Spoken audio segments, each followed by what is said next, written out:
in the building as well. So, although before we get to that, we're going to start with two public hearings tonight. So, Madam Clerk, would you call the roll, please? Peter Talbot. Here. Don Walsh. Here. David Belver. Here. Fiona Pearson. Here. Trish Kramer. Here. Greg Wolf. Here. Jim Jenks. Here. Lou Tedisco. Here. And Deb Mankey. Here. Everyone's present. Please join me in the pledge. I pledge allegiance to the flag of the United States of America and to the republic for which it stands, one nation, under God, indivisible, with liberty and justice for all. So we have the first of two public hearings tonight. The first one is consideration of amendments to Section 16-6, Fats, Oil, and Grease, FOG, Management Ordinance. For the presentation on the hearing topic, I'm going to ask Attorney D'Onofrio to do that for us, please. Sure. Good evening. This is an amendment to an existing ordinance. The town has an existing fats, oil, and grease management ordinance, like most municipalities, because the purpose is to prevent accumulation of fats, oils, and grease into the town's sanitary sewer system. And that's important for a number of reasons, not the least of which is to prevent sanitary sewer backups and overflows.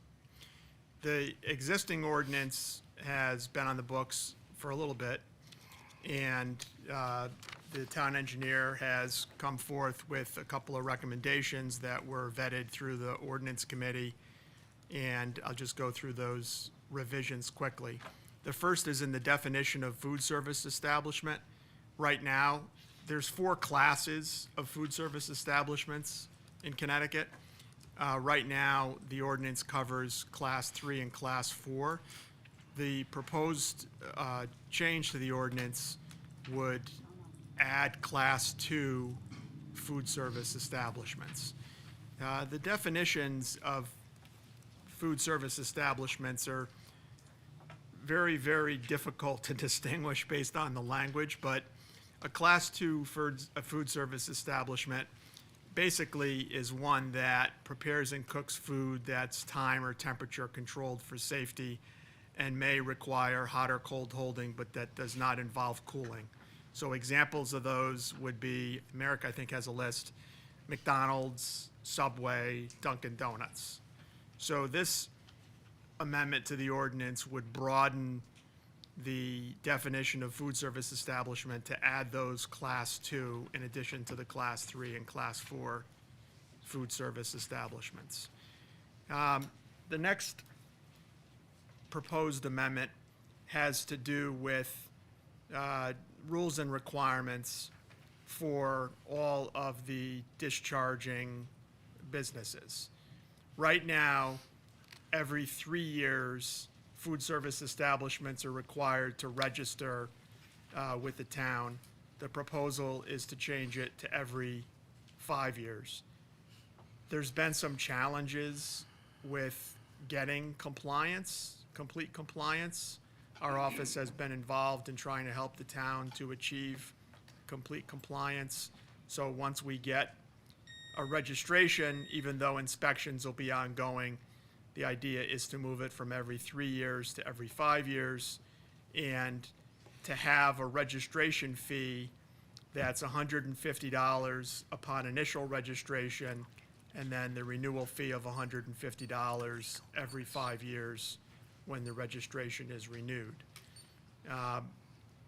We have a chart, or a table rather, in the existing ordinance that sets forth fines for violations of the existing FOG ordinance.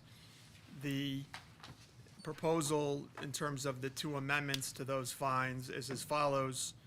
1, if there has to be a reinspection of a food service establishment, a $100 fine. And then secondly, if there's no compliant FOG management equipment installed, the fine would be $200. That's it. Those are the proposed amendments. So the big one is adding the Class 2 establishments and changing the registration and re-registration from every 3 years to every 5 years, and adjusting the payment of the renewal fee accordingly. Thank you, Attorney D'Onofrio. And Madam Clerk, I apologize, I jumped right over you and didn't give you the opportunity to read the legal notice, so if you wouldn't mind, I'd ask you to do that now. The Town Council of the Town of Cheshire will hold a public hearing at 7 p.m. on Tuesday, March 10th, 2026, in the Town Hall Council Chambers, 84 South Main Street, Cheshire, Connecticut, to consider amendments to the Section 16-6 Fats, Oil, and Grease Fog Management Ordinance as follows. Electors and citizens will be heard at the public hearing concerning this proposed ordinance dated at Cheshire, Connecticut, this 11th day of February 2026. Thank you, Madam Clerk. Now that we are back on target, this is the public's opportunity to speak on the hearing subject. If anybody would like to speak on the fog ordinance, they may do so now at the podium to my right, your left. Seeing none, I will close the public hearing. Which brings us to public hearing number 2, and we'll do this one in order. So this one is the consideration of the following amendments to Section 13-32, Regulation of Peddlers and Solicitors Ordinance. Madam Clerk, would you read the legal notice, please? The Town Council of the Town of Cheshire will hold a public hearing at 7 p.m. on Tuesday, March 10th, 2026, in the Town Hall Council Chambers, 84 South Main Street, Cheshire, Connecticut, to consider amendments to the Section 13-32 Regulation of Peddlers and Solicitors Ordinance. Electors and citizens will be heard at the public hearing concerning this proposed ordinance dated at Cheshire, Connecticut, this 11th day of February 2026. Thank you, Madam Clerk. And back to you, Attorney D'Onofrio, for the presentation on the hearing subject, please. Thank you, Mr. Chairman. Similar to the first public hearing, this involves an amendment to an existing ordinance. This is the regulation of peddlers and solicitors ordinance that's on the town's books. It was amended a couple of years ago to remove hawkers and make some other revisions. The chief of police came forward with a proposed amendment that's been vetted and reviewed and discussed at the ordinance committee. Primarily, it involves the amendment of the definition of a solicitor. Under the current ordinance, the definition of a solicitor includes the scenario where payment, or requires the scenario where payment in full is required at the time of solicitation. So the chief correctly brought forward the fact that that creates a loophole in the ordinance because it allows unpermitted individuals to rely on the absence of immediate payment as a potential defense for their fraudulent activity. So the proposal is to amend the definition of solicitor to remove the requirement that payment be part of the transaction at the door, if you will. So the proposed definition reads, any person who goes upon the premises of any private residence in town, not having been invited by the occupant thereof for the purpose of taking or attempting to take orders for the sale of goods, merchandise, wares, or other personal property of any nature for future delivery, whether or not deposits or advance payments are collected. And it goes on to say the definition also includes any person who without invitation goes upon private property to request contributions of funds or anything of value, or sell goods or services for political, charitable, religious, or other non-commercial purposes. So the goal here is twofold. Number one, to require registration for those who don't require payment at the door. And then secondly, clarify the definition of solicitor. And obviously, there's also, it's a peddler and solicitor ordinance, so there's also a definition of peddlers that is not being touched through this amendment. Thank you very much. And again, I will turn it over to the public. Any members of the public that would like to speak on the hearing subject may do so now. Seeing none, I will close the public hearing. Which moves us into our regular meeting of Tuesday, March 10th. And we can start with some of the fun stuff, which is the first item of business that we will deal with tonight is the recognition of the firefighter and police officer of the year. This is one of the favorite things that we do as a town council. We get to recognize two individuals who are involved in public safety, one of the top priorities of this in every council, and we get to recognize them for the outstanding work that they do, and this is a selection of their peers. I'm going to start with firefighter Zachary Chiavi, and if he would come up to the podium.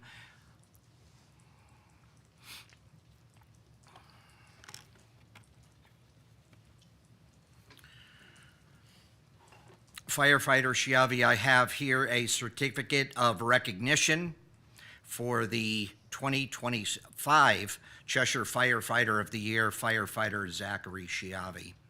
Whereas firefighter Zachary Chiavi was selected as the 2025 Cheshire Firefighter of the Year, and whereas he has demonstrated exceptional commitment and skill during his first 5 years of volunteer service with the Cheshire Fire Department, and whereas firefighter Chiavi works in EMS in a neighboring town, continuing his commitment to public service, further demonstrating his interest in helping others.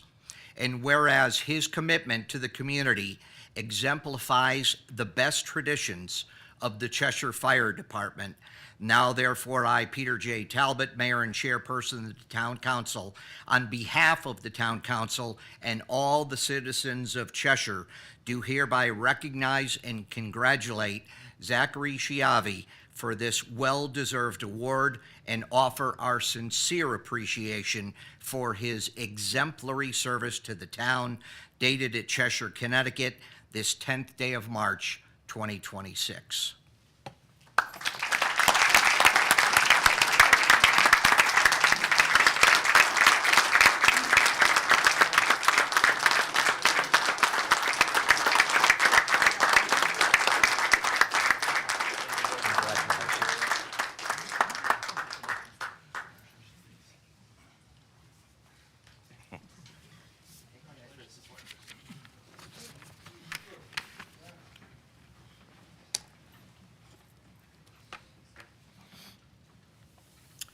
Next is a certificate of recognition for 2025 Cheshire Police Officer of the Year, Officer Mahmoud Kafel. If he would, Officer Kafel would come up to the podium, please.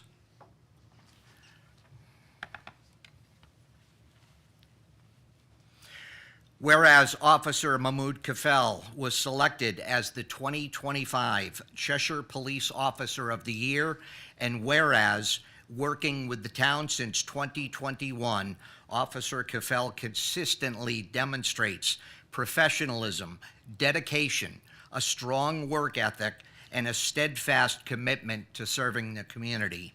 And whereas he has completed numerous advanced training programs and earned certifications in crisis intervention, ARIDE, A-R-I-D-E, interview and interrogation, SWAT school, and sniper school, and has demonstrated dedication to ongoing training, and whereas his leadership in the field training officer role helps ensure that the next generation of officers is prepared to serve our community safely, confidently, and professionally. Now therefore I, Peter J. Talbot, Mayor and Chairperson of the Town Council, on behalf of the Town Council and all the citizens of Cheshire, do hereby recognize and congratulate Officer Mahmoud Kafel for his well-deserved award and offer our sincere appreciation for his exemplary service to the town, dated at Cheshire, Connecticut, this 10th day of March, 2026.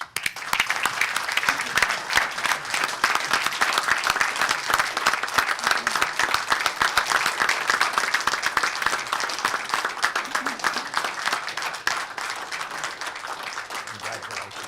I didn't get to see you the other night, so I'm glad. Appreciate it. Congratulations.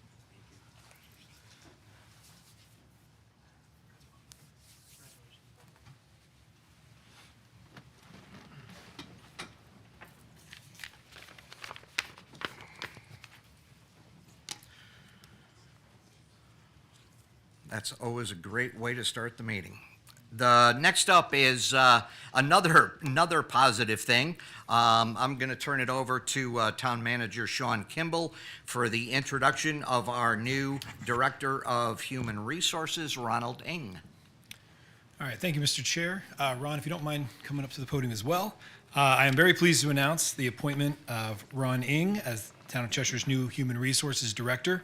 Ron brings over 25 years of senior leadership experience across municipal government, manufacturing, and consulting, with deep expertise in labor relations, risk management, HR operations, and cross-functional leadership.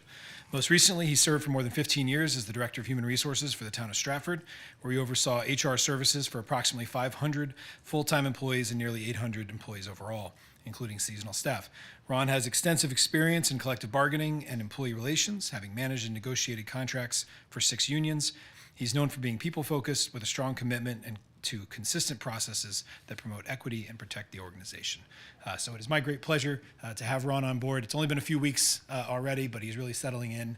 And it's wonderful to have somebody back in that office and helping us through every manner of issue that we have that comes through human resources. So welcome, Ron. Thank you very much. Glad to be here.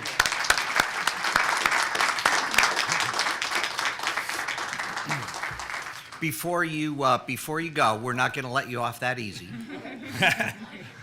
If there's anything you'd like to say, we'd certainly, but I will open it up to our town council for any questions or comments, but the floor is yours if you'd like it. Sure. Well, I'd like to thank everybody for the town of Cheshire to have me here and allow me to work in your town, and I'm hoping that my experiences and that I've had in the past, not just in public sector, but also in the private sector, can carry over to help continue to move the town of Cheshire forward in all aspects of the human resources as well as the community, and showing that town of Cheshire is a very great town.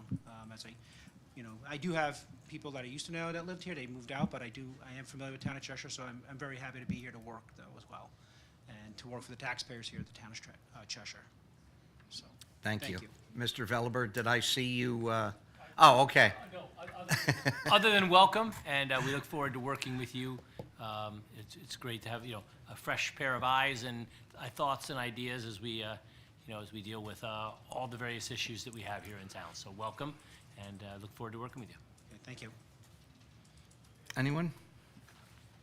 Seeing none, you're getting off easy, but please come up and do a swing by and.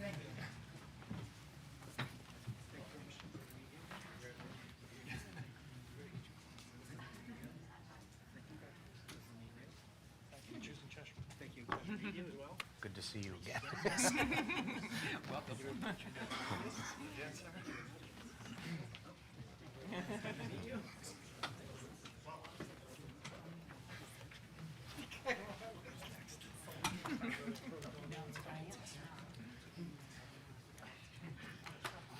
Which brings us to item 3C on our agenda, which is public comment.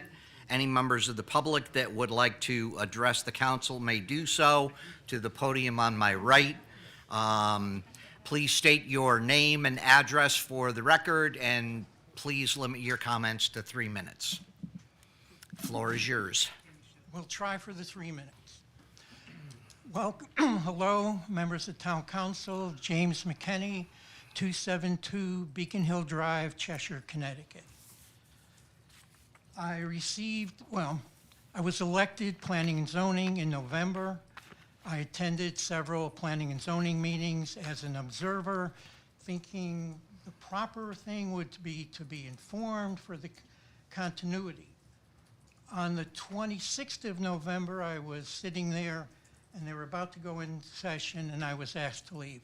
In a moment, I'll provide the town attorney response and my response to him, which was mailed yesterday. Basically, my contention is I researched this, freedom of information, et cetera, documents, be happy to provide if you don't accept the quotes that are in my letter, that's not within his authority to say who can and who cannot attend a public hearing, executive session of a planning and zoning meeting. I'm a person that doesn't like to be told what they can and cannot do. On the lighter side, when I was in college at senior year, they told me I had to live in a house with 19 other female students for student teaching. I fought them, I won. I'm not crazy, I did go when it was my choice. I was told I couldn't start graduate school because my undergraduate school hadn't given the grades. But it was UConn undergraduate and UConn graduate. After protesting, they realized. There have been a number of such things. I could go on. Some of you know the most famous one where town attorney, not the present one, back in 73 and 5, told a Republican teacher she could serve 77 I get elected. I'm told immediately I can't. That probably cost the town more than $100,000 as it went through the courts to the Supreme Court. And eventually, the legislature came in and settled the issue by reversing what the lower court or the Supreme Court had ruled, that I had to take my teaching job or the volunteer job. I usually try to find a way to do it more quietly, but when that doesn't work, when I was council person, there was this massive problem on Grove Street. Town engineer could not get the person doing the sewer contract to restore the land. I asked him, told him, let him know, 1 week from today, I will do something. I talked to Tom Crow, he couldn't get anything done. I stood on top of a 20-foot high pile, and the photographer came out. We were on the front page of the Herald, and the issue got resolved. What you probably never heard about is the school system deciding they're going to turn the heat off at 2 o'clock, and it was freezing. This little girl was 50 degrees. I was fine in the front. The principal couldn't get it done. I just simply said, I'm going to the board, and resolved it. On the other end of the spectrum, at Dodd, for years, they ran the heat. Every day school was in session. And when I got there, I said, what the heck's going on? They said, we have to do that to heat hot water for the home economics. That was a lie. It was a $135 valve, and they probably wasted taxpayers' money to the tune of several thousands. Back to point. I believe that my research shows I was right. Tell me I'm wrong, and I'll apologize. Tell me I'm right, and let's make sure this never happens again to whoever's elected 2 years from now and may have an executive session.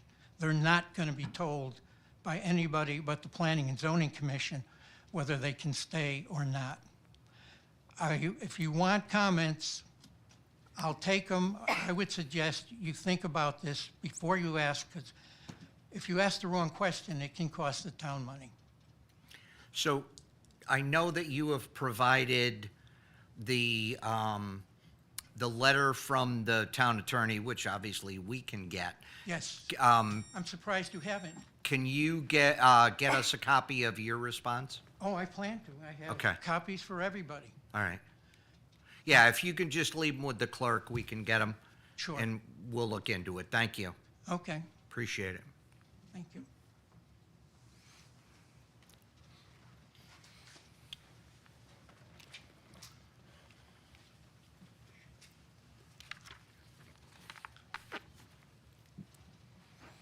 Oh, sir, is this yours? Sir, is this yours? Jim?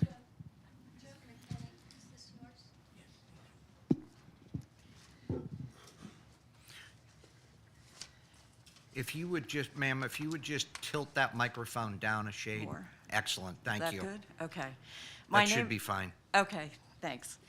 My name is Joanna Giddings, Giddings, and my address is 503 Oak Ridge Drive. So good evening. Tonight, I'd like to discuss care for and restoration of our ecosystem here in Cheshire, and specifically Bartlam Park. I think the town has done a wonderful job with its development of man-made structures in the redesigned park. I'm concerned, however, that the town has not done more to beautify Bartlam Park with ecologically appropriate landscaping. Last summer, I visited the park several times and did not once see a butterfly or beneficial native insect. This is really tragic for us and our children. I think there are at least 2 opportunities for the town to enhance Bartlam Park's landscaping without a massive expenditure. The retention basin in Bartlam Park would be an excellent target site for creation of a bioswale landscaped with beautiful native plants. Although the park developer did plant the retention basin with a conservation mix of seeds, the summer drought conditions and other factors created an opportunity for a colony of invasive mugwort to establish. Inviting a willing environmental nonprofit to partner with the town to mitigate and enhance the landscaping of the retention basin would provide significant ecological value and also beautify the park. Second, I urge Town Council to consider designating a portion of the southern end of the park to habitat that supports birds and pollinators in a way that a grass lawn cannot, as lawn is essentially an ecological dead zone. And again, a portion. We need some lawn for recreational purposes. One way to beautify this area would be to create a butterfly garden consisting of native shrubs and wildflowers on either side of the paved path. This would provide interest to residents who walk these paths and an outdoor learning area for Cheshire High School students who are right across the street. Alternately, or in addition, understory plantings that create a small woodland ecosystem could be planted under the mature or the new trees at the south end of the park. I want to emphasize that there are environmental nonprofit organizations that assist with this type of project that promote stewardship of the ecosystem and watershed. I encourage Town Council to explore such opportunities. Finally, I want to mention that a concern I hear about native plants is ongoing maintenance of wildflower gardens. The reality is that increased planting of native plant gardens on municipal properties is a nationwide trend that will snowball in coming years, as our growing children are deeply concerned about the ecosystem. I urge Town Council to consider making a long-term plan to add a horticulturalist, a professional gardener, to town staff as attrition creates an opening.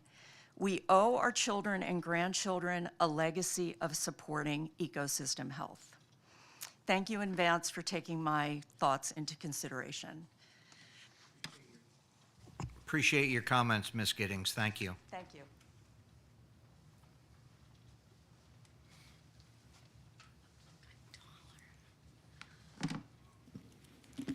Good evening.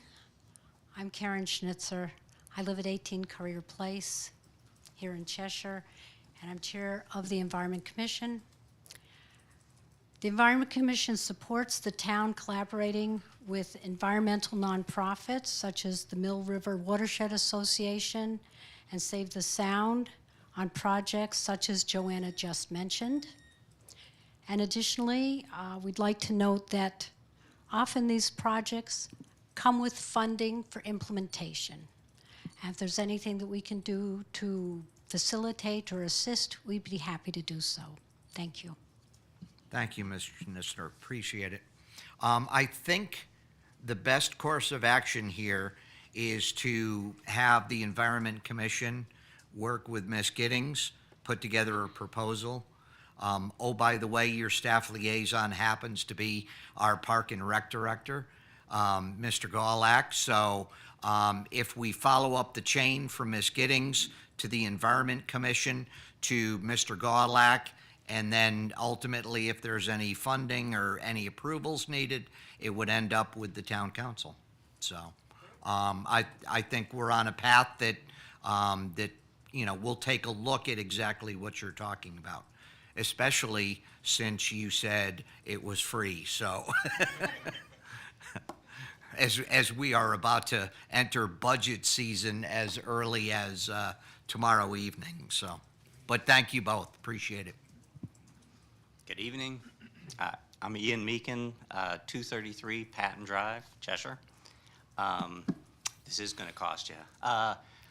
First, I just want to commend the council over the years. I'm a bit of a newcomer to town. I've only been here 30 years.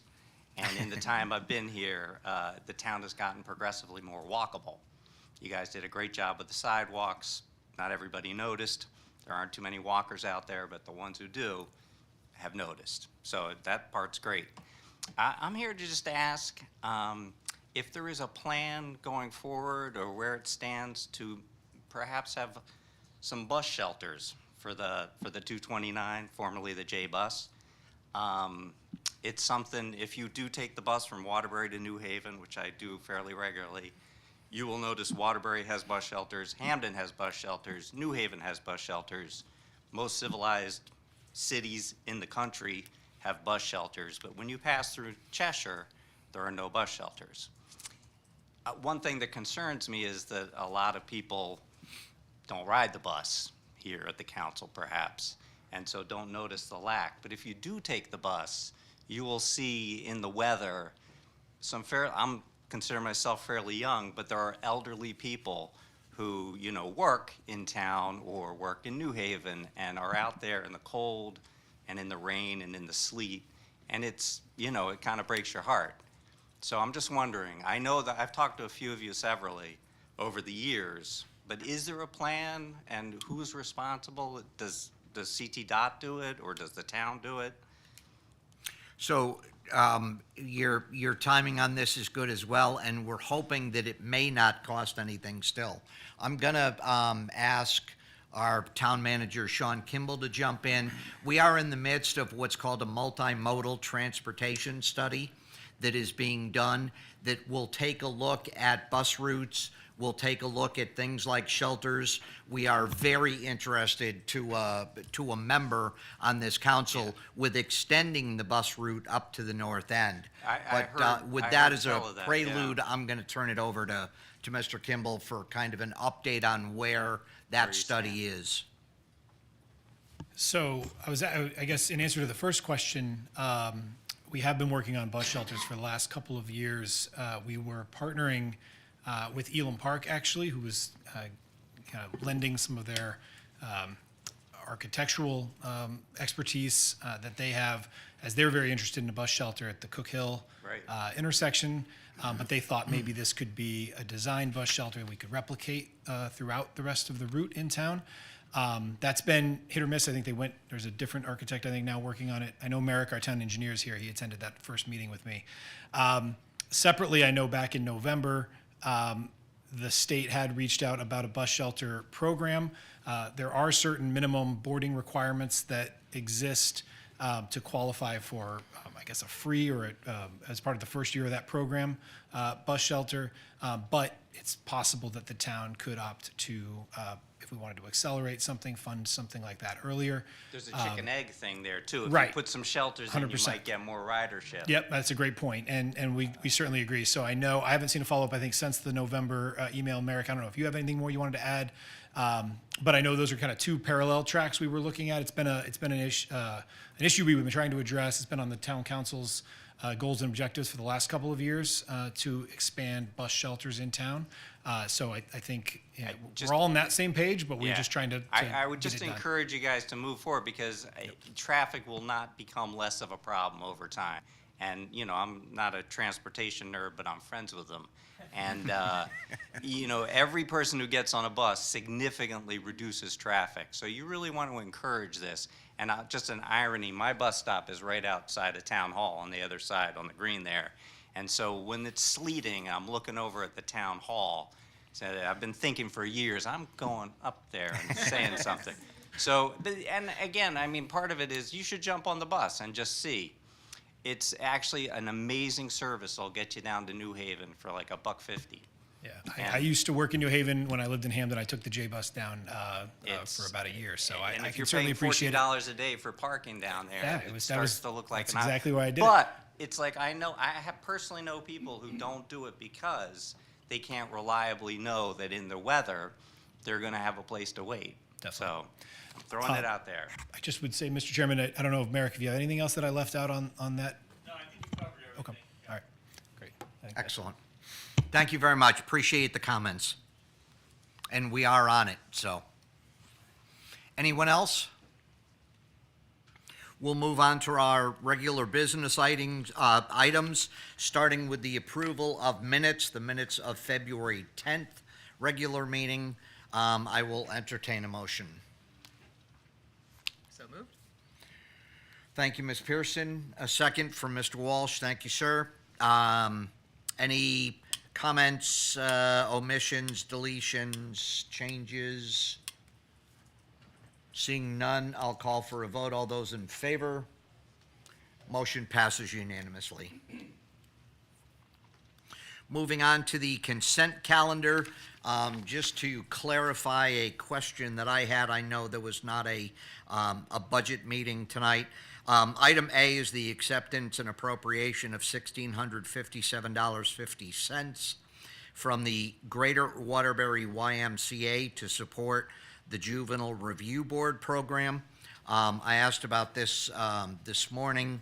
The fiduciary for the Waterbury Youth Services is the organization that manages funding for the regional juvenile review boards, and that's why the Greater Waterbury YMCA is giving a donation for our juvenile review board, so we appreciate that. And with that and the rest of the consent calendar, I'll turn it over to Ms. Pearson. Be it resolved, the Town Council approves Resolution Number 031026-1. Be it resolved, the Town Council approves the consent calendar for March 10th, 2026 as follows. Thank you, Ms. Pearson. Thank you, Mr. Walsh. All those in favor? Up. Make one comment? Yes. Thank you. I just wanted to make one note in here. There was a donation of $6,607.67 from the Cheshire Interfaith Housing to the Human Services gift account for housing and security. This was a very generous donation by this organization who basically shuttered their doors recently by giving the remainder of their money to the new charity Hope for Our Neighbors, and then they took this money and gave it to the Human Services Gift Department for Housing and Security. There's a big need for funding to the Human Services for this, and I appreciate Mike Votto, who is the outgoing chairman, Patty Flynn Harris, who was also part of that group. They did a lot for this community. They were a great charity for many years, helped a lot of people in this town, and I thank all of them for all of what they did, and they're continuing to help by giving the money to Hope for Our Neighbors and to the town. So I want to just make sure we thank them for that. Absolutely. Thank you, Mr. Walsh. I'm glad you did. And with that, I'll call for a vote. All those in favor? Motion passes unanimously. There are no items removed from the consent calendar, so we move to old business, and item A is the school building committee update. Mr. Rosenblatt, welcome. Thank you, Mr. Talbot. I have some pictures that if we can project them, it's fine, otherwise I have pages. We have our IT expert, who doubles as our assistant town manager, Andrew Martelli, and he'll get you hooked up.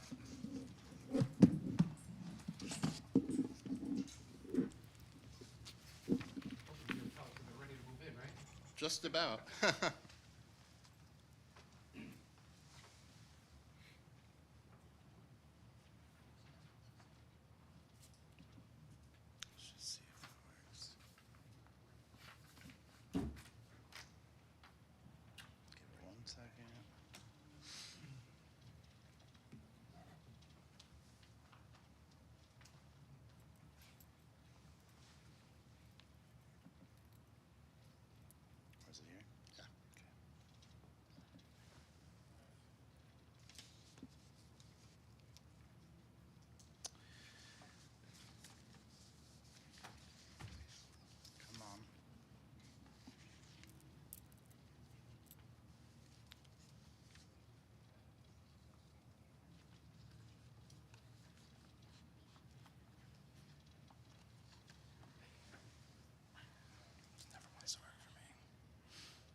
flashing white. What? It's HP. Usually just goes right on. If not, I can give the verbal part.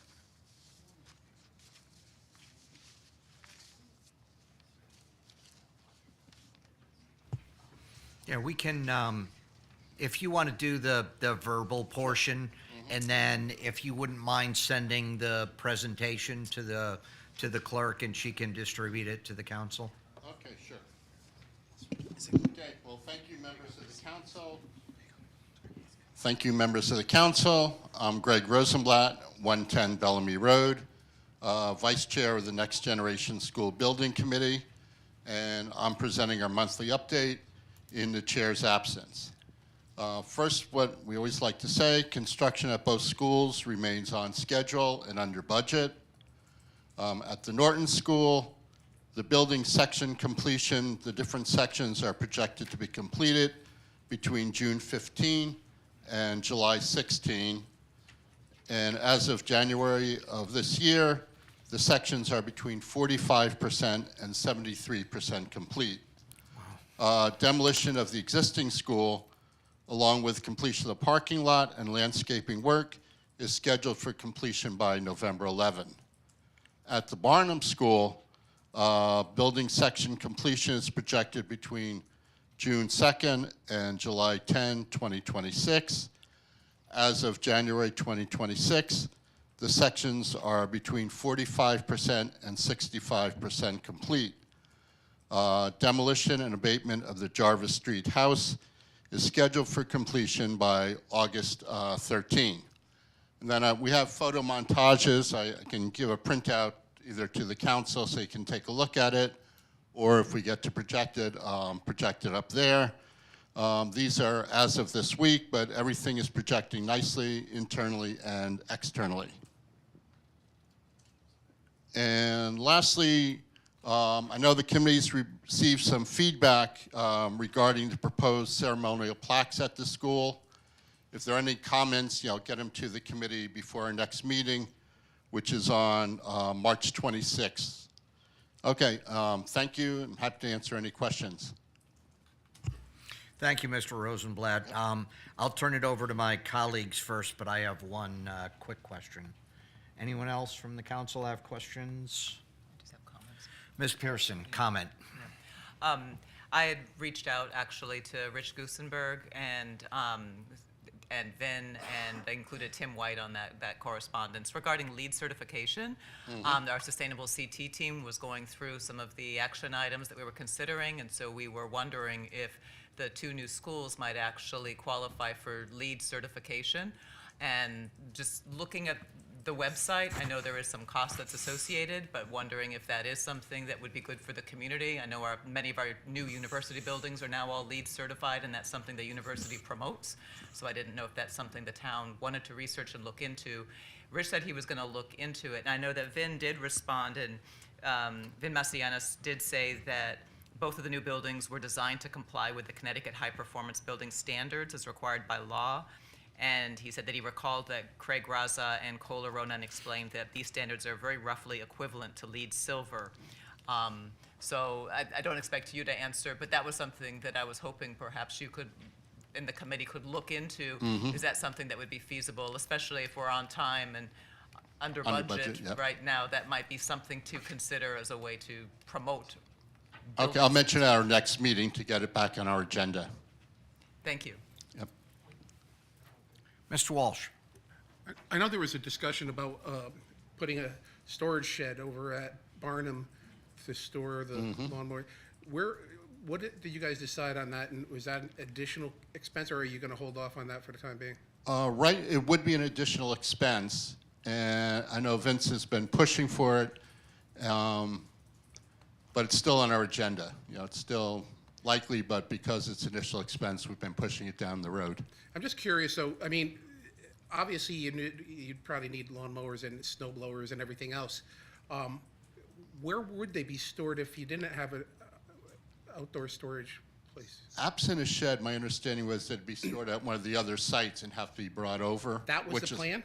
That's my understanding. That's one of the reasons that Vin wants the shed there, yes. Okay, thank you. Anyone else?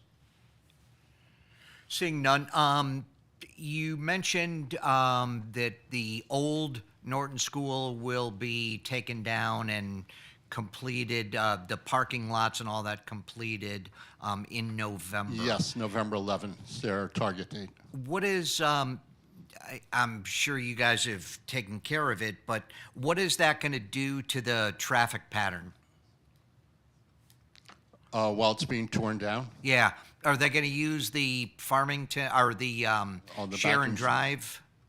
That I don't know. Okay.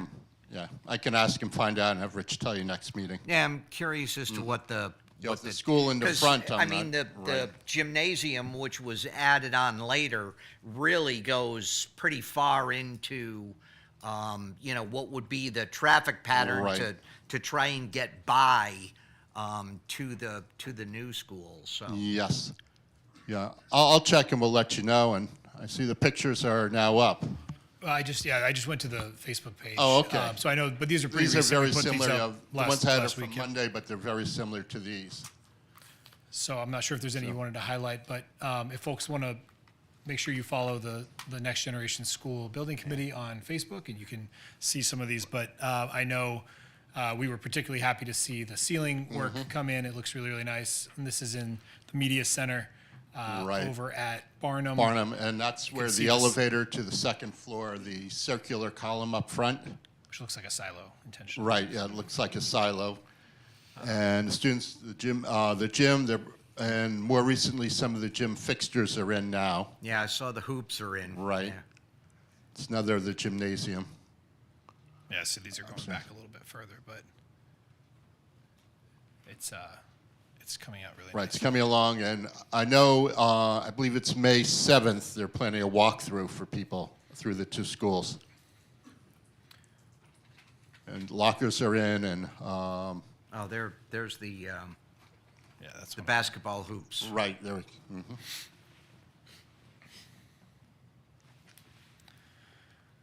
All right. They still have to lower them for me, Dave. Right.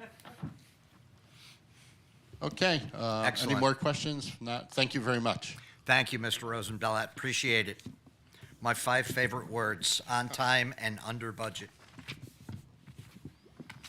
Please thank the committee on behalf of the council again. I know that's my monthly ask of you and Mr. Gussenberg, so.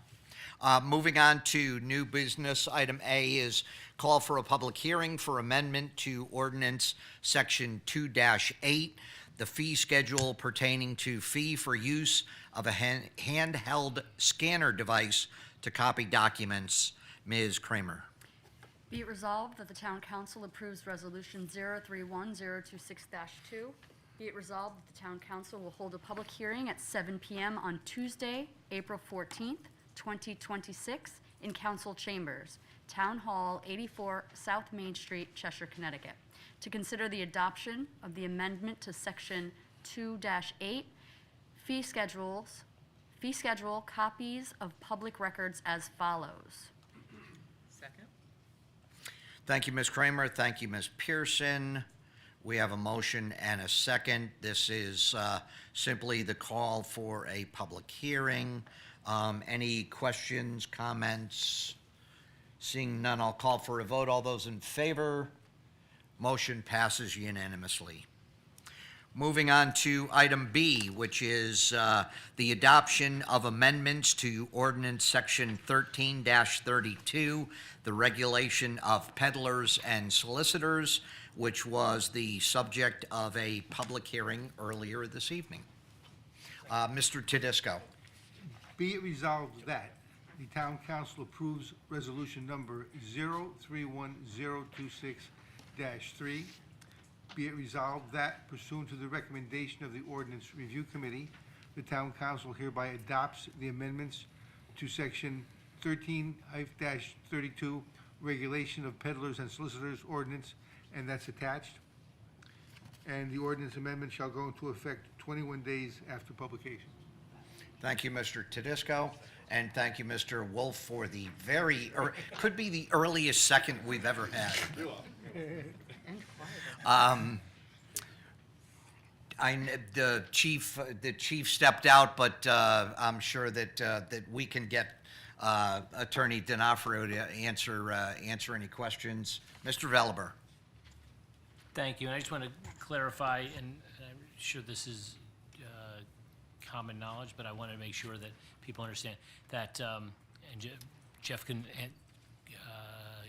jump in anytime, but although this, most people might consider political people solicitors, people going door to door for their campaigns are not covered and are exempt from this regulation. So just want to just make sure that that's clarified. I know people are like, really? Too bad. But yes, so I just want to clarify that, yes, that people going door to door for political campaigns, their own campaigns, are not considered a part of the solicitor definition. Unless you're paying money for a vote. I was going to say. Right.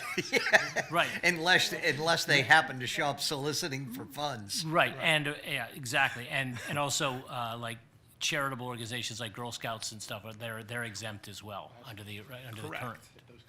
Exactly, because we can't go without the cookies. Yep, that's not being changed in the ordinance. It's just a modification of the definition of solicitor to clear up that right now, only if money is being taken at the door is someone considered to be a solicitor. That's being eliminated. So if they're taking an order, even though they're not taking any money at the door, and again, this has to do with having a permit, so the PD knows who's going door to door selling things. Mr. Walsh. Thank you. So there's a list of companies that go around town all the time knocking on doors. They've come to my door and I said, we have a no soliciting sign right on our door. And they said, well, you're not supposed to be coming here. And they say, we're not soliciting. I said, then what are you doing here? Well, we want to talk to you about whatever they're talking about. But they're not. So will this be able to stop them from, then is that something that we're talking about, that they shouldn't be even doing that now? Well, just to be clear, your residence is private property. So somebody that comes onto your property with the idea of selling you something is at most a business invitee in terms of their legal status. But you can certainly put a no trespassing, no solicitors, no peddlers sign on your house or on your property if you want. Which we do have, but they still do it because they said they're not soliciting. Well, you can call the police and report them as a trespasser. Yeah. All right. Yeah. Anyone else? Seeing none, I'll call for a vote. All those in favor? Motion passes unanimously. Mr. Tedisco, back to you for the adoption of amendments to Ordinance Section 16-6, our favorite FOG, fats, oils, and grease management. Yes, thank you. Be it resolved that the town council approves resolution number 031026-4. Be it resolved that pursuant to the recommendation of the Ordinance Review Committee, the town council hereby adopts the amendments to section 16-6, fats, oils, and grease, FOG, F-O-G, management, ordinance as attached to the resolution. And the ordinance amendment will go into effect 21 days after publication. Thank you, Mr. Tedisco. Thank you, Mr. Jinks. Merrick is here for any questions, anything you'd like to, kick off. Well, yeah, so originally this ordinance was put in place, it was new territory for us, for the town. So there were some areas that really weren't focused upon. And now that we had some experience with the ordinance, things popped up, and that's why we're back here over a year later, just to try to tighten things up. Any questions for Mr. Clement? Mr. Walsh? Thank you, Mr. Chair. This is my favorite ordinance. First of all, I want to thank you for lowering that fee to every 5 years. I think it takes some burden off of our business owners here. Because I did hear from a couple of restaurant owners who complained about having to pay for this, and I said, well, you know, they said, well, we have, you know, Chesapeake coming in doing inspections, why do we have to pay for this? And some of them were upset that they had to get the fog management equipment, and because if they don't have a deep fryer, they think that they don't have one. I said, but if you're throwing salad dressings or whatever else down the drain, it could cause that. So I have a quick question though. The equipment that they have to have installed, what kind of price range? Is it thousands of dollars or just hundreds of dollars? Because I look at the, you know, the fine is of $200 if they don't have it. If you tell them to do it and they don't do it. Is that, I mean, is this something that, hey, if we don't get caught, you know, well, you know, we don't, why pay thousands of dollars for this thing if we don't get caught? But Right, there's different sizes of the grease traps, so there's different price tags associated with it. are we So- talking thousands or hundreds? Or we're talking about hundreds for a smaller unit. Yeah, okay, Probably that's- in the higher end of the, you know, maybe a little less than $1,000 for a unit for a But- facility, but. So my question is, you know, should the fine be different for, you know, if you get a large restaurant that is in violation, that could cause a major issue. A small restaurant might not cause as much of a major issue, but, you know, it's more important that everybody gets it. But, I mean, if the larger restaurants don't get it, that could cause an issue. So I wasn't sure if the fine should be more for the ones. I have a problem if they're told to do something and they don't do it. And I feel if you're told to do something and you don't do it, it's a disrespectful thing, and they should be fined. And I just think the fines aren't even enough if if they've been warned. Yeah. Again, this is new territory for us, so we really haven't had a situation where we would have to actually go towards that fine. Okay. When that happens, then maybe we will revisit that again, but right Yeah, now. so it's maybe just- in a year or so, you'll keep track of that and come back to us and let us know where we are and everything, so. Absolutely. That's fine. All right, thank you. Thank you, Mr. Walsh. Anything else? Mr. Veliber? Thank you, Mr. Chairman. We talked about this a little bit in the ordinance committee, but just for the public, what is the interaction between your office and Chesprocott when it comes to these restaurant stuff? Because if you could just explain, like, you know, how do the two of you work together to sort of oversee these facilities? So that is one of the main reasons why we're actually able to lower the fee, is because right now we have a great understanding with Chesprocott that they will be doing their inspections and they will be, you know, looking at the grease traps themselves. So when they do red flag something, that's when they'll contact us to actually do a follow-up inspection. So originally, if you remember over a year ago, it was very unclear of how Chesprocott was gonna actually, you know, help us out with that situation. But right now, that has been resolved. Anyone else? Seeing none, I'll call for a vote. All those in favor? Motion passes unanimously. Thank you, everyone. Have a great night. Thank you, Mr. Clement, appreciate it. Item D is the approval of memorandum of understanding with Connecticut NEMBA, the New England Mountain Bike Association. Mr. Jinks. Thank you, Mr. Chairman. Be resolved, the Town Council approves Resolution 031026-5. Be resolved, the Town Council hereby authorizes the execution of a memorandum of agreement by and between the Town of Cheshire and the New England Mountain Bike Association for the proposed development of a mountain bike trail network at the Yankee Expressway Highlands property as presented. And be it further resolved that pursuant to the recommendation of the Environment Commission, all trail construction shall be limited to the northwest corner of the parcel as depicted on Appendix A map. And be it further resolved, the town manager is authorized and directed to execute on behalf of the town said agreement in the form and upon the terms and conditions as presented in this meeting.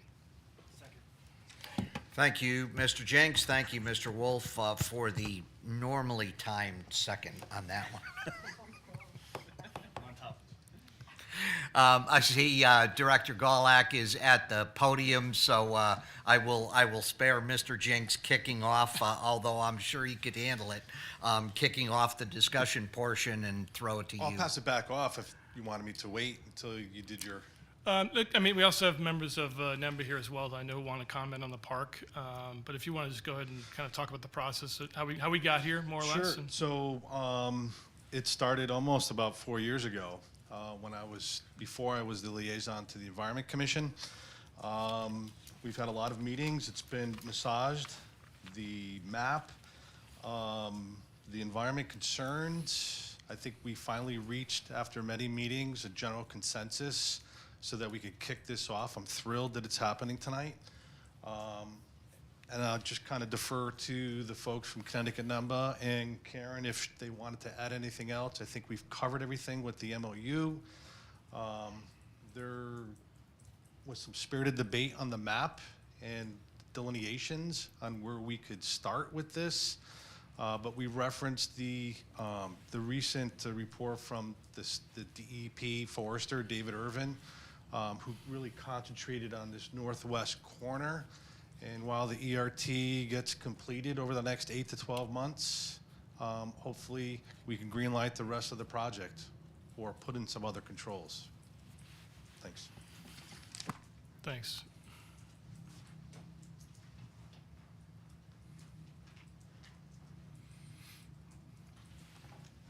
Just state your name and address for the record and Yes, for the record, my name is Francisco Perez. I'm a resident, been living in Cheshire for 21 years. I'm the treasurer for the New England Mountain Bike Association in the Central Connecticut chapter.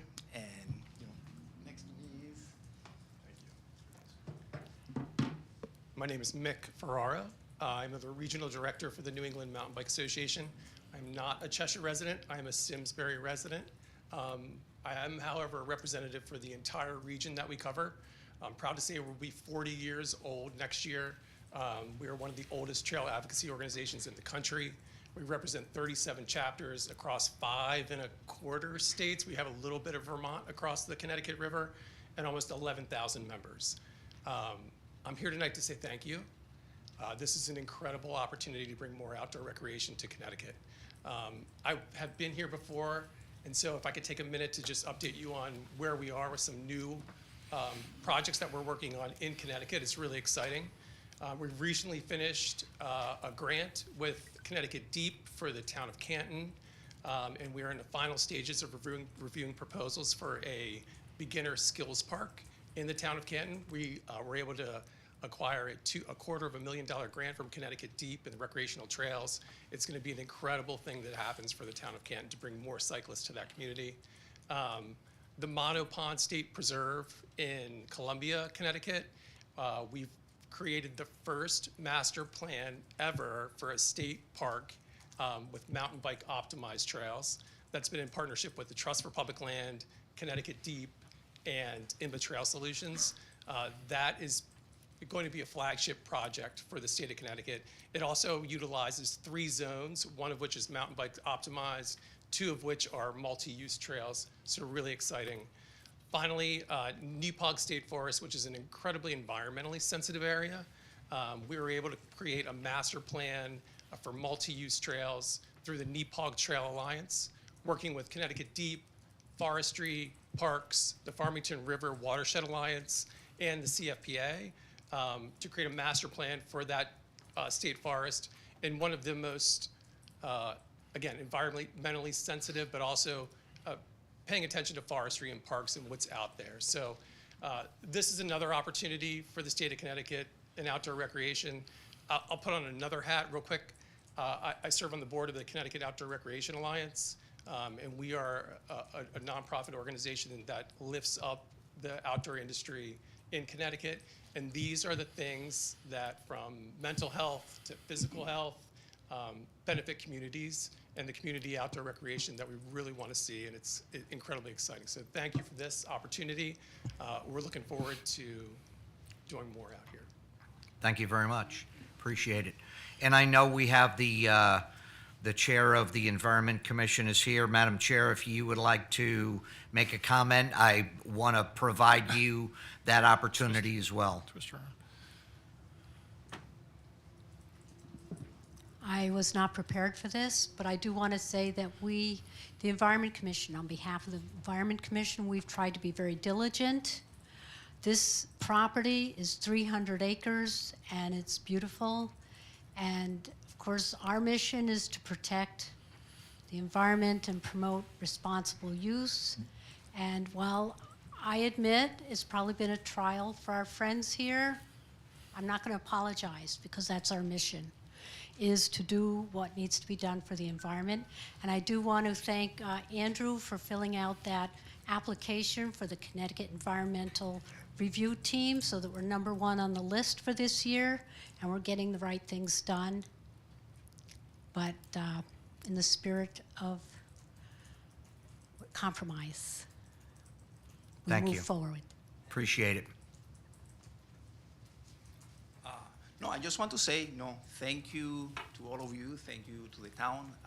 I love this town, and I want to thank personally to the director of Parks and Rec here. John, you have been the most supportive. I remember when I first went to your office and you came, you were so welcoming. You offered me coffee. Your words when I left you, when I left that office, you told me, I'm here to serve. And, boy, we came this far. Listen, I want to thank Karen here. It's been a while. The first time I actually presented or talked about this project was in the Environmental Commission 4 years ago, and then we moved to Parks and Rec, and it's been a wild ride. And Jim, Bike Cheshire, thank you all. And today, I was indoors all day. And the weather-wise, it's one of those days that you say it's New England at its best. And I was thinking about this project, thinking like, wow, on a day like today, if we have this park, how many kids from the high school can get out of there and take a hike? How many people can go and then go for a walk, get on a vantage point, and then see, if you are a bird watcher, you can see that.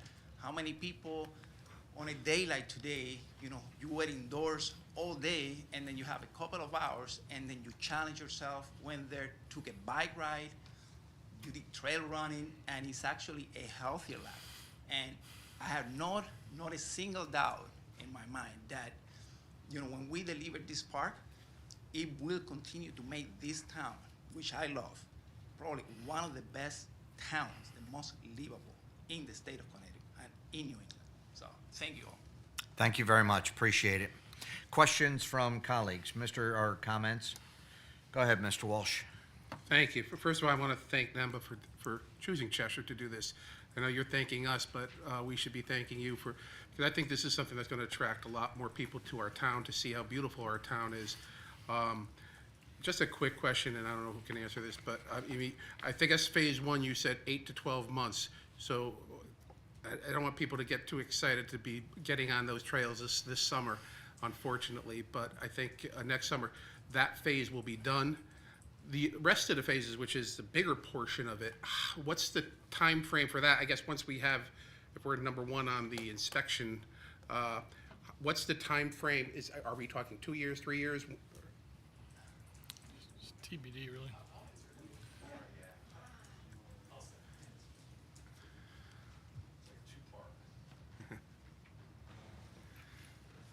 Just thank you. I was going to say tilt up that mic.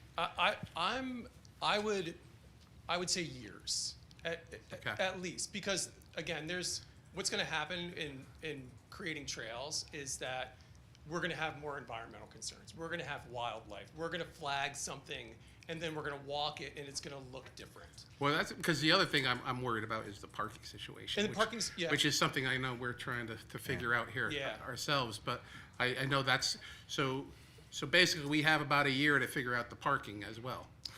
I would say a year. The way you guys have this with the zone, and that's the way we prefer to build trails in zones, because then you create a trail system that is it's manageable, and then you have a parking, and then you start to look at access points, and then you start to look at signage. So there's all these variables that really come into play. So when I see this map, and as I walk through with Francisco, I'm relieved, because you're going to be able to answer all those questions as you go through the process and check those boxes. But trail building takes time. Yeah.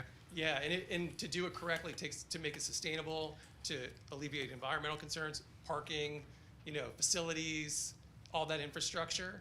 It sounds like you're talking about it now, which is probably the most important thing. Well, I appreciate all the time and effort you guys put into this. Thank you. We're happy to do it. Thank you. And just to be clear too, Mr. Walsh, the environmental review is a year itself, so. Right, so- That will be being done to everything that's not part of Appendix A while Appendix A trails are being built. So that work will be going on concurrently, and then it's, you know, it's the analysis of what the environmental review comes up with, and we'll go from there, so. Yes, and one of the things about this park is, you know, we have had time and we want to do something, I always emphasize on this, to make something that is beautiful, that is aesthetically pleasing. Trails are going to be directional, meaning that just to reduce traffic in the trails. Trails will have a small footprint, which is only 1.5 feet. That's called single track. And we have designed these to have like a sense of loops. We will have like several hops, what we call, that you can actually have a loop, do like 2, 3, 4, 5 miles, and then decide what you want to do. You will never have to turn back in the same direction that you came. So it would be, you know, a great loop, great access. Also, signage is something that sometimes it's a deficiency in, you know, many parks that, you know, we visit, you know, with the state, and so we correct that. But to make it, I dare to say, like, Tommy-proof, like to in plain English, like, hey, if it is wrong way, we're gonna put wrong way. It's not going to be like a W. What is that W? It's like, I know it's wrong way. So you will have a kiosk in every hub. We will build a kiosk with a full map, even a QR code, where you can actually, nobody will get lost. And if you want to go back to the parking lot, you can turn on the red. If you want to challenge yourself and do 3 or 4 more miles, you can do so as well. So those are the things that I would highlight that, to me, are very important. Thank you. Mr. Jinks. Thank you, Mr. Chairman. Could you guys just briefly speak to mountain biking, the community, and how much land conservation means to them, and how much they are concerned about trails that they use and maintain and build and so on and so forth? It's in our mission statement. I mean, it literally is the ethos of every trail that we build. There's not a trail, like, to use Connecticut as an example, you know, there's not a trail in a state park or a state forest that hasn't been approved or vetted and gone through wildlife, environmental, you know, we can't move a trail unless it's been approved and gone through certain steps. And it's a rigorous steps. I mean, it's the same steps that CFPA follows, that anybody that wants to build a trail. So to that end, our mission statement is to protect the trails and protect the land and create sustainable trail systems. Yeah, you know, trail building today is very different than it was 10, 15 years ago. It's a professional experience, and we definitely adhere to that. I would also say that, and I don't know if it was mentioned already, but right now the property is being damaged by ATVs and, you know, let's just say unregulated use. So this is having this project there is something that will help us to more or less, you know, regulate the property. I would say that every property that it becomes a situation where they start to police themselves, Right. you know, and that situation really becomes like, you know, they understand who's in there and the uses and the user groups, and you know, motorized is an issue in the state of Connecticut. We understand that, but we also, you alleviate it through creating great stuff that is not where they want to be. Yes, and thank you, Jim. Alluding to that, yes, you know, in multiple projects or municipalities, and even with state parks, when you have like motorized, you know, intrusion or, you know, motorized recreation, these trails are for non-motorized outdoor recreation. You know, but once we start building or people, families go there, it's the users become stewards of the land. And once you have like a formal management and users start going, whether you are a hiker or a mountain biker, you know, that activity is gone completely. So we haven't had any issues, you know, once we build the trails. Yeah, I would just say, I think it was 2019, Bike Cheshire had a mountain bike event out in Ives Farm, and I think I naively said at the time that Cheshire's kind of open for mountain biking. And here we are after, I mean, there was a pandemic, there was a parking issue at this property, there was, you guys had to go to inland wetlands for a permit, Environment Commission, so you guys have jumped through a lot of hoops, and we're finally here, and I'm grateful for that, to John for guiding this, and Andrew, and everyone else that was involved in getting it to this point. As Don said, I think it's a great project for the town, bring people in, so I'm excited. Thank you. Exciting. Happy to join forces, and I hope to see you on the trails. Let's hike, ride. Anyone else? Mr. Veliver? Just a couple quick questions. One is, where is the parking supposed to be on, what is the access point for this? We have a full, and John, we have a full parking lot on 322, a format built by the town, and the town manager can, but it's actually fully paved right now. And it's actually pretty spacious. It's not a big parking lot, but it's good for what, at least it's a good head start. I know John mentioned that, yes, Yeah. it's right there. Yep. It's on the walkout side. John, you mentioned in the last meeting bottom that, side? you were working The on. top, Walk at IGA. right there. Oh, Yep. okay. Gotcha, okay. And it's fully Right, fully okay. paved. Yeah. It's fully paved. And the other question is, you mentioned, as far as other users, would you, in your other parks, do people walk these trails and just sort of try to not get, and try to make sure that they don't become obstacles Yes, for yes. the bikers, or? Good question. Yeah. Yes, there is always conflict, right? So what we have designed in the loops is most of the trails are going to be multi-use, and they are going to be directional. But some trails we're gonna create some loops intentionally. When you get to the map and say, hey, mountain biking preferred, hiking preferred. So if you are a hiker, you can actually go. And there are trails that are going to be, multi-use.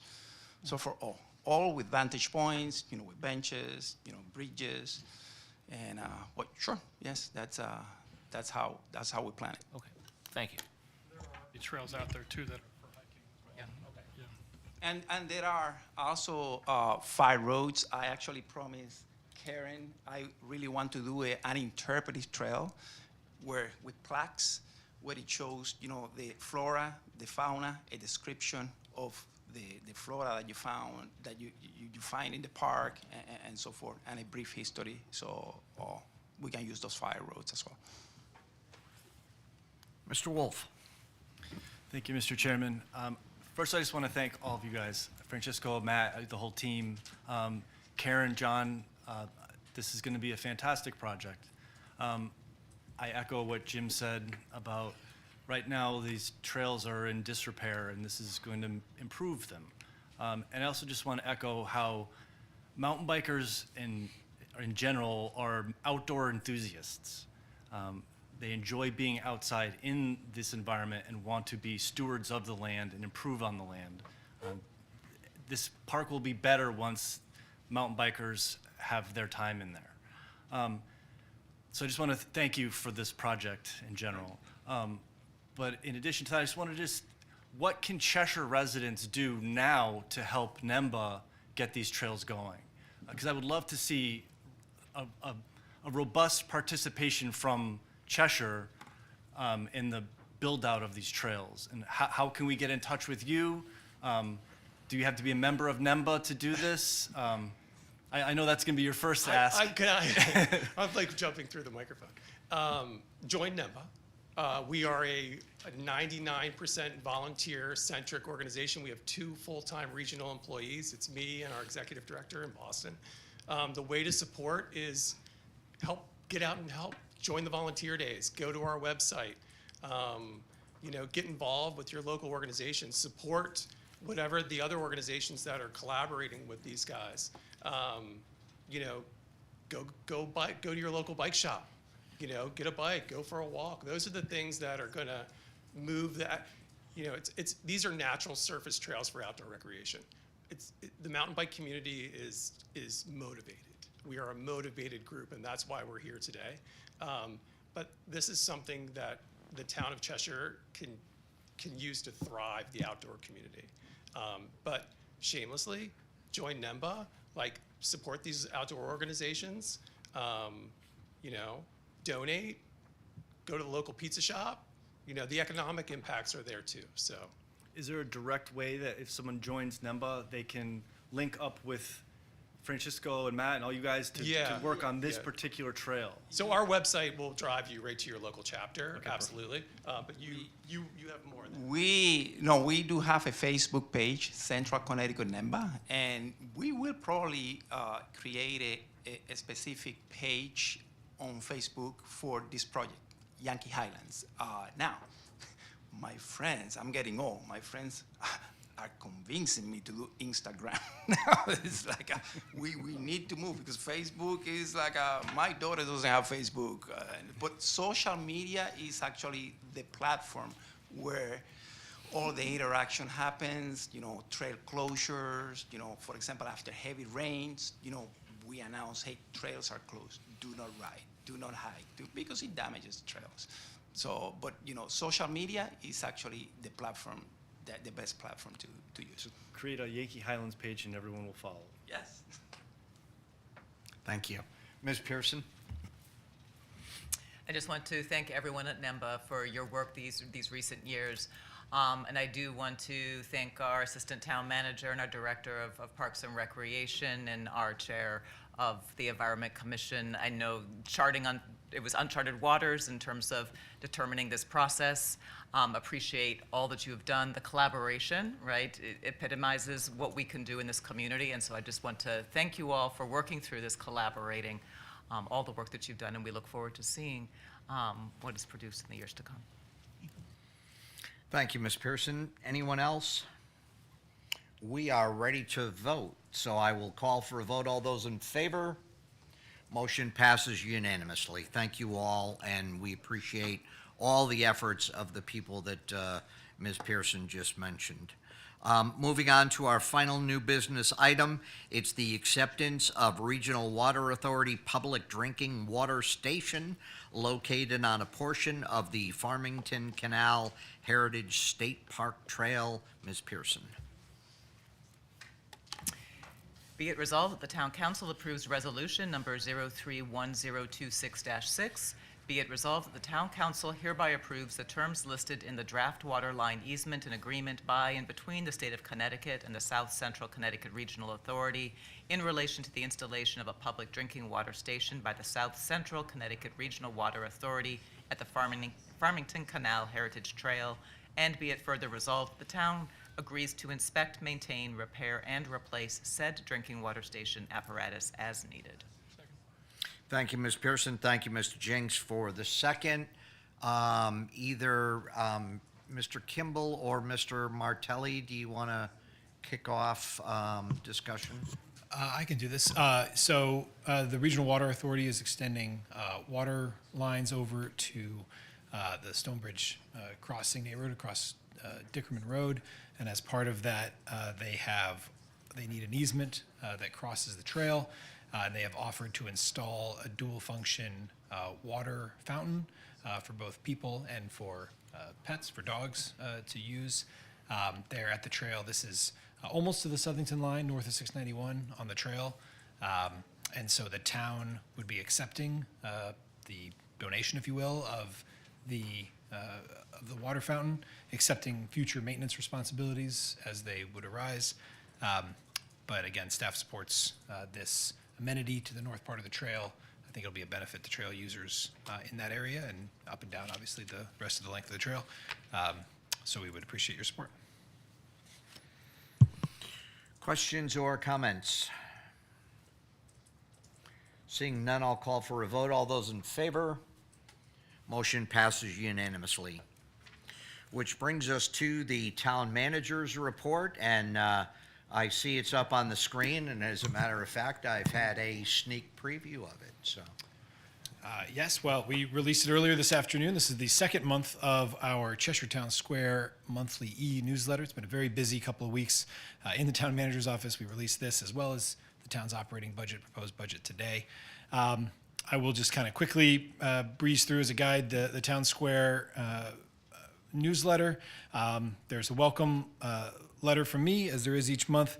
I'm very happy to report, as I do in this letter, that we are welcoming Greg Lederer to be submitting sports articles and stories and updates for the town, again, on a monthly basis. He did a great job this first month here in the Cheshire Sports section, highlighting all sorts of wonderful updates from the Cheshire High School various teams, including notably a wonderful hockey team who won the SECs and have advanced to the state tournament.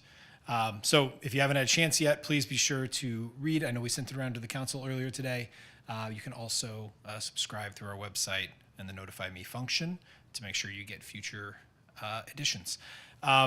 Moving on in our update here, we have the public library has a wonderful art display going on that you should be sure to check out, as well as a link to the rest of their events.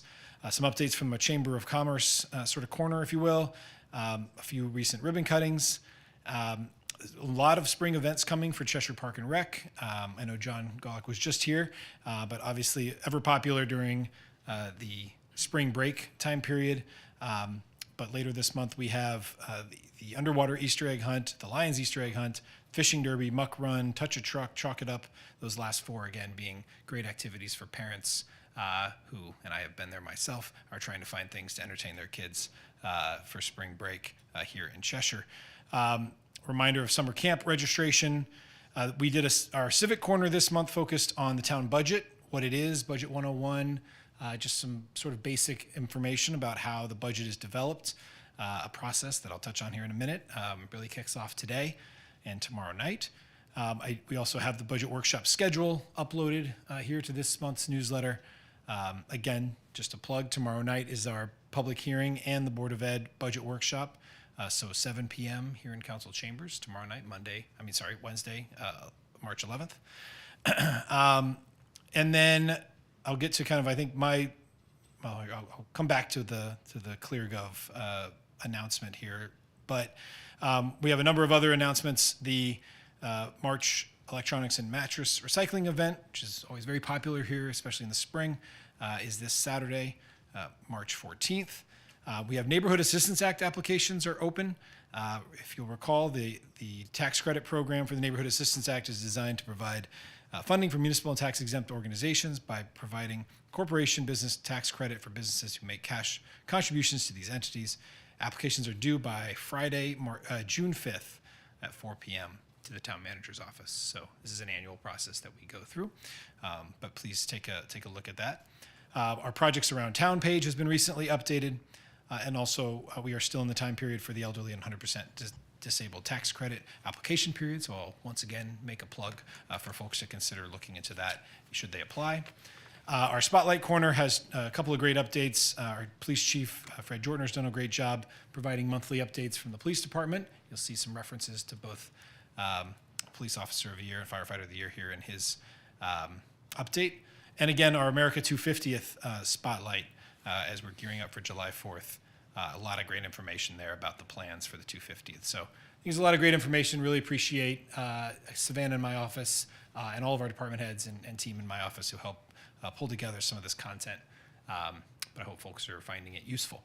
I will just quickly move ahead to a note in your department reports. I know everyone takes a look at those. Just a particular credit to the police department. You'll notice enforcement numbers are up, visibility is up significantly over this time last year.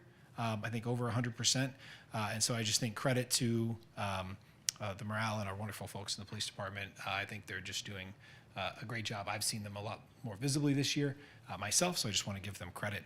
And you see that reflected in the numbers and the reports.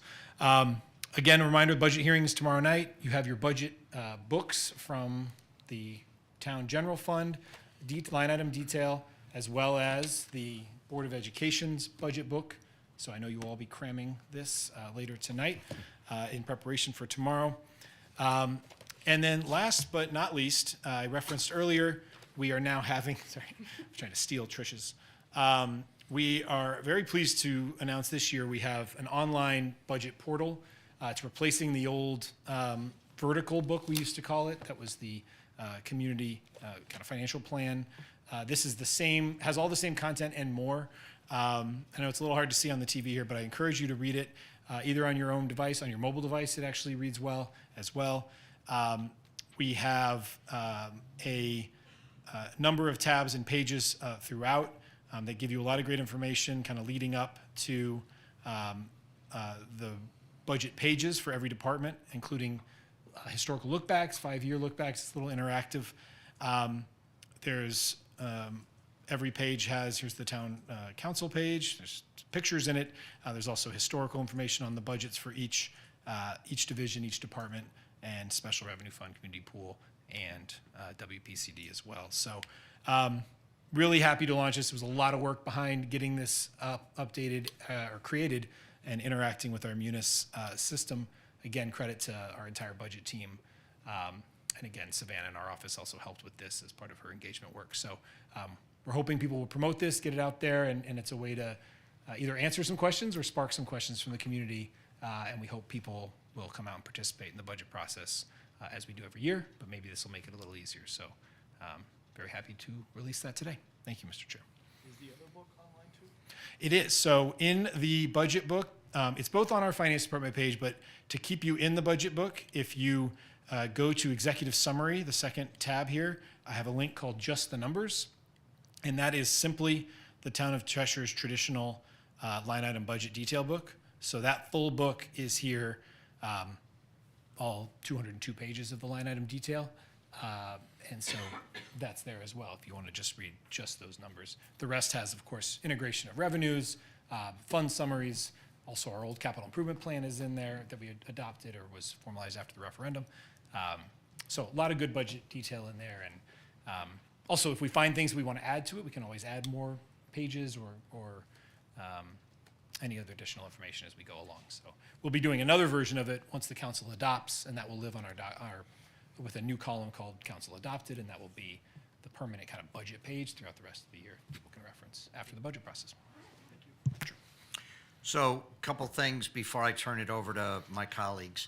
This is a fantastic tool that I was playing around with it this afternoon. This is a great opportunity for the public to stay engaged in our budget process. The transparency, everything is laid out there. So this is a great way.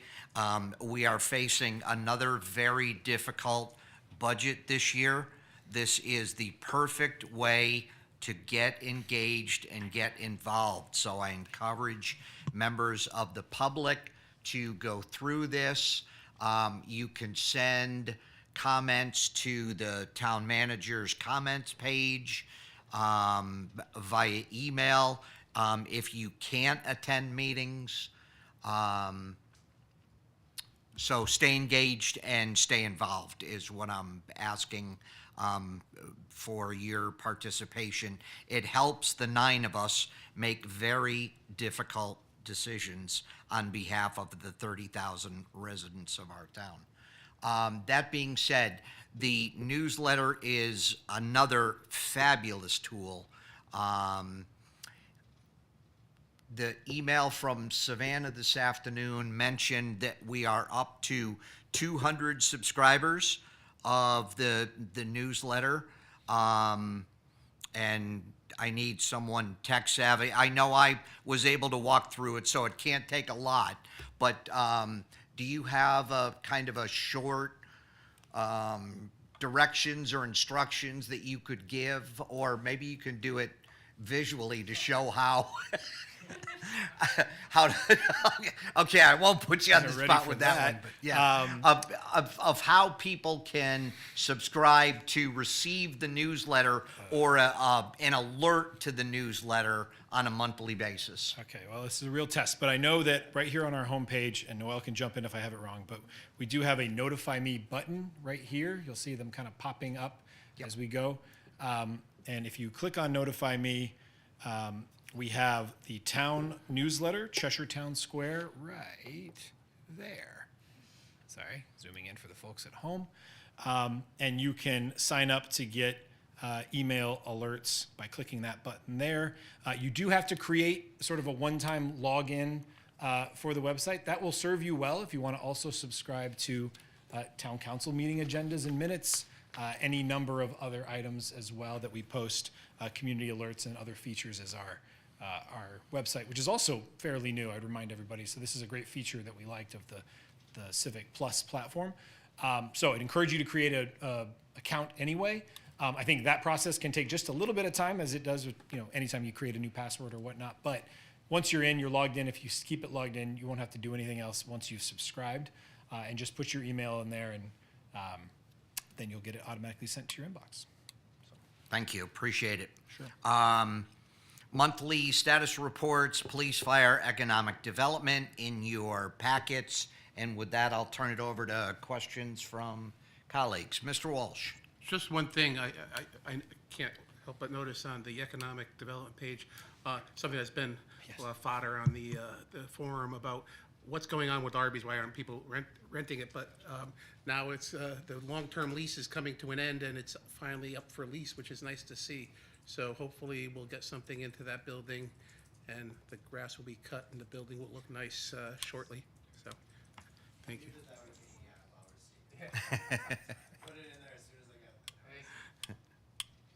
Anything else? Mr. Jenks. I just want to quickly echo what you were saying as far as the newsletter and the new digital budget book, Sean. I mean, it's long been a focus of this council to try and make the budget process more, so people can engage with it. I remember 2 years ago talking to you, Sean, in your office about, and you showed me what you guys did in Simsbury with the, with the digital version there, and we were kind of nerding out on that a little bit. And I didn't realize you were going to follow through with that, though. But I appreciate it. But it's really credit to you and your staff and Andrew and Noel and everyone else in your office, everyone that has worked on this. It's really, hopefully people will find it more helpful. It's hard to imagine that they can't find it more helpful than our old budget books, but and hopefully people will engage with it and come up with more questions and follow along. Because that's very important. But the newsletter too, which I've noticed, I think it has improved even greatly over the first version. The second version, just kind of format-wise, it looks a lot better. There's a lot of great information in there. So this is something that the community's been asking for feels like a decade, if not more. But so thank you guys again for pushing that along, and I think it's a great new day here as far as our communications and especially the budget process, how more accessible that is. So thank you, guys. Anyone else? Mr. Tedisco. Just very briefly, I read the newsletter and I thought it was great. Yeah. I got a lot out of it. I'm going to read it again, and I'm going to subscribe if I can figure out how to do so. We'll keep emailing it anyway, but feel free to subscribe. Anyone else? Ms. Pearson. Yeah, the newsletter, bringing in Greg Lederer. I know he's dearly loved in Yeah. our community, and so Yep. you're going to get quite the hits on that newsletter now as a result of his contributing. So thank you for being able to bring in his expertise. I know members in the community will really appreciate that. All right, moving along to reports of committees of the chair, starting with chairman's reports. To my left, Ms. Kramer. Nothing to report. Mr. Wolf? No report. Ms. Pearson? Budget season starts tomorrow. Be there. Mr. Jenks? And Ms. Menke? Report. And Mr. Tedisco? Is this time for liaison reports, or? No, just chair, ordinance and your committee chairs. I guess we're going to have another meeting on the delay of demolition ordinance, and that will be coming in the near future. Thank you, sir. Nothing for miscellaneous. Now to the aforementioned liaison reports. Back to my left, Ms. Kramer. Environment Commission's been very active. I was able to attend the last meeting via Zoom. Thank you, Noel. I appreciate the efforts. there was a lot of information discussed. We were talking about the mountain biking, the bees lease, and POCD, all of which are really heated debates, and I appreciate the effort you are all giving to keep our environment nice. Thank you, Ms. Kramer. Mr. Wolf? So I have some updates and a report on Arts Day from the Performing and Fine Arts Committee. So this is a note from Joanne Pilarczyk in regard to Arts Day, which is March 15th, Sunday. So she says, in 2020, the March 15th Arts Day was canceled due to COVID. The CPFA committee has been hard at work to try to bring back through the efforts of Arts Day Subcommittee, Christy Endress, Katie Giampetro, Ilona Samoji, and Susan Fennedy. 6 years later, this weekend on Sunday, March 15th, Arts Day will be at the Youth Center for 2 sessions with over 10 fabulous artists for children ages 5 through 10 to experience a variety of art. And registration is required via the artsplacecheshire.org website. And she's saying to sign up now as the maximum number of attendees is close to being reached. And the sessions are 10 to 12 and 1 to 3. And again, it's at the Youth Center at 559 South Main Street.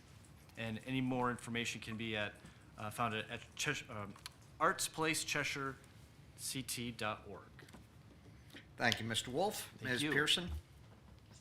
Energy Commission was snowed out 2 months in a row Wow. with those Monday storms, so they'll meet again next month.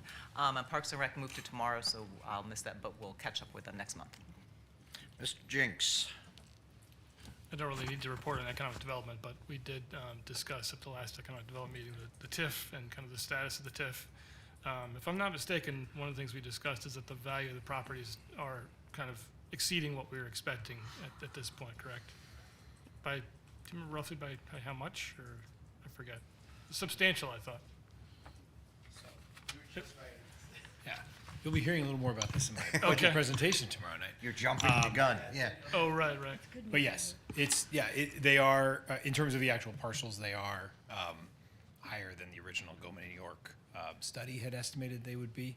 And then in terms of course, the all-important time that the obligations are fulfilled, we still remain on track that, I think after this year will be around, of course, it depends on the final mill rate that we set, that'll affect the number, but around $4.5 million will have been collected towards the $7 million obligation. And then depending on, so about halfway through, if you will, the fiscal 18 budget. So this will be this budget, there's no additional, from the CEA parcels themselves, revenue coming to the town. In fiscal 28, you can expect partial funds available, or additional funds that could be swept by the town council, if all goes to the way I've calculated. It's easier when I show it on a slide. Again, these numbers are subject to change, but it is accelerated over where we were last year when I think I was saying we had this full fiscal year and all of next fiscal year before. That was right around, we estimated $7 million. It looks like it'll be a little better than that. Ms. Menke? Library snowed out twice, so we will be meeting next month. And Youth and Human Services, someone from Western Connecticut Coalition came and gave us their priority report, the prevention priority report for youth and mental health services. Thank you. Mr. Tedisco? I attended a meeting of the Public Safety Commission. It was really a great experience going to that, seeing the attention that members of the commission give to their duties, and it gave me better understanding about how our town needs everybody really to participate to make things work, and I was very, very impressed with it. They will be making a request for a small appropriation, a somewhat increased appropriation this year for certain equipment, for something called Stop the Bleed safety equipment that can be placed in various buildings, so that they'll be coming to the council for that. It was just a great experience going. The police department was represented by Detective Sergeant Matt Weehm, who I coached in Cheshire Youth Baseball about 35 years ago, so we were able to get to know each other again after a long time. Thank you. Thank you, Mr. Tedisco. And fittingly, Mr. Walsh, do you have beautification on a 70-degree record-breaking day? Unfortunately, no, because they were supposed to meet last week and they got snowed out. There you go. But that's New England for you. I Yep. do have something on Cheshire Housing Authority, though. They are currently taking pre-applications for Beachport. They consider elderly 62 and older. I like to call them seniors, but that's okay. 62 and older and disabled 18 years and older. For a single person, the maximum income is $39,800 for one person and $45,500 for two people.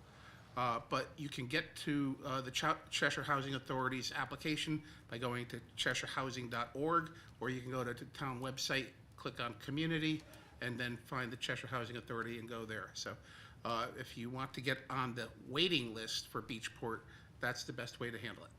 Thank you. Thank you. Mr. Velaber. Thank you, sir. Moving on to appointments. Mr. Velaber, do you have anything?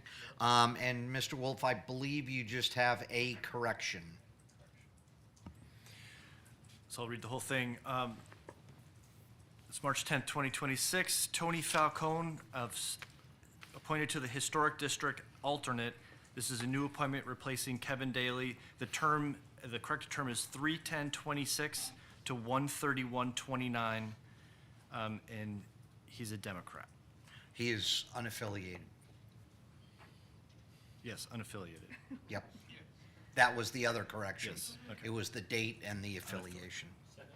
Thank you, Mr. Velaber. All those in favor? Motion passes unanimously. Town Attorney's Report, Mr. D'Onofrio, thank you, sir. Council Communications, anyone have letters to the council that they would like to read into the record? Seeing none, there is nothing for miscellaneous, which brings us, I'm sorry. Ms. Kramer. Quick point of, earlier we were shaking hands. I just want to let everybody know that germs is only a small factor of why some people can't shake hands, but for those people with degenerative issues, shaking hands is actually rather painful. So one day I'm going to figure out how to shake somebody's hand in a way that isn't as awkward as it is every time I have to shake hands, and it's something that I took for granted when I could do it. And just as a moment of awareness for anybody who's watching, not everybody can shake hands, but we miss it. Thank you. Appreciate that. Which brings us to items for executive session. We do have an item to be discussed in executive session. It will include, yes? Town manager, town attorney, assistant town manager, town clerk, and Mr. Cunningham, as well as the town council. So I will accept a motion for that. Thank you, Mr. Velaber, and thank you, Mr. Tedisco, for the second. All those in favor? We are now in executive session. There are no items for discussion after we come out. It will be simply adjournment. So we will release Mr. Salamini to get off the director's board.